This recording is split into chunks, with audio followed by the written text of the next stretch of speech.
Hello World Civilizations class. This is going to be a short video that walks you through my midterm study guide for the fall of 2014.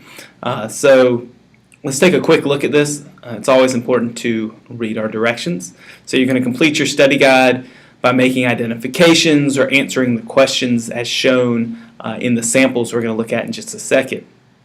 The study guide should provide you with all the information you need for our exam, and if you need, you should refer to your previous unit study guides, units 1, 2, 3, and 4, your notes, and even our previous videos to help you complete the study guide. Of course, you can find all of that on our Moodle website.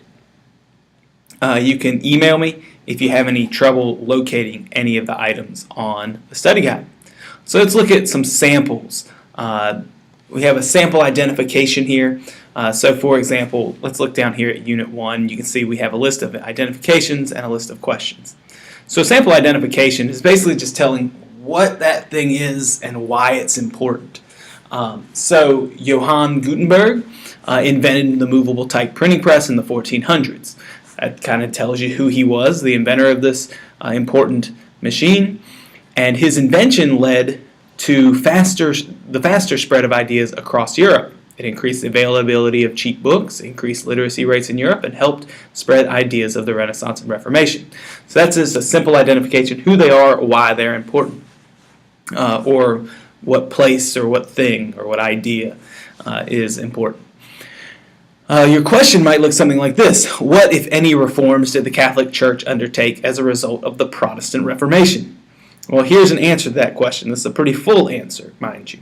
The Catholic Church undertook three major reforms to respond to the Reformation. First, the Jesuits were created to educate Europe as missionaries and bring people back to the Catholic Church. Second, the papacy was reformed. And third, the Council of Trent reaffirmed Catholic beliefs, condemned Protestant heresies, and outlawed the sale of indulgences. So that is a very full answer, and that's written in paragraph form. But you don't have to write it in that form. You can use bullet points, whatever you need to do. I would advise you to use many different colors, many different ideas, like we've done with our study guides before. So let's take you through this one. Let's walk you through. Unit 1, that was the first unit we went over, the Cradles of Civilization. We'll have a video on that shortly.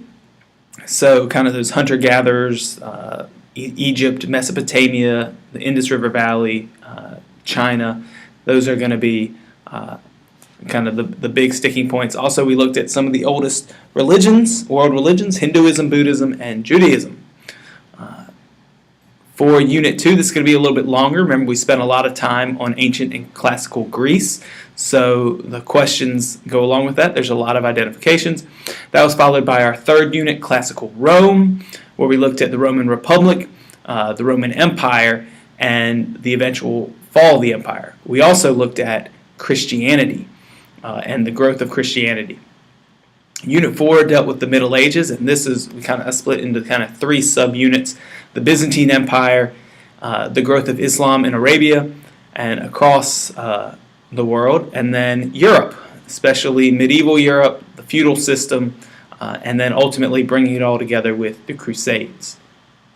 Of course, our last unit was the Renaissance and Reformation. This is the only one where this is kind of brand new study guide information. And so it's quite lengthy. You should spend a lot of time on this. The test will kind of be more heavily weighted toward our last unit, but everything will be tested. So it's kind of broken down by our lessons, and we'll be spending a lot of time in class on this. So you can see it's quite lengthy. You want to get started. There most likely will be some questions about maps on the test. So I tried to pick out kind of the most important of the regions of the world. Some of them overlap. For example, Units 4 and 5, Italy, Holy Roman Empire, England, France, they overlap with Unit 4.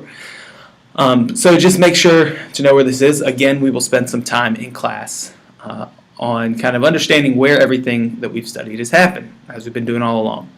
At the very bottom, there's some possible big picture essay questions, and we might go over this. We will go over this in a lesson, and I might add actually a couple more options here. There will be some short answer on the test in addition to kind of a big picture essay, so be prepared for that. Make sure that you're studying the study guide for your midterm. Feel free to email if you have any questions, and get ready for quite a few videos coming your way.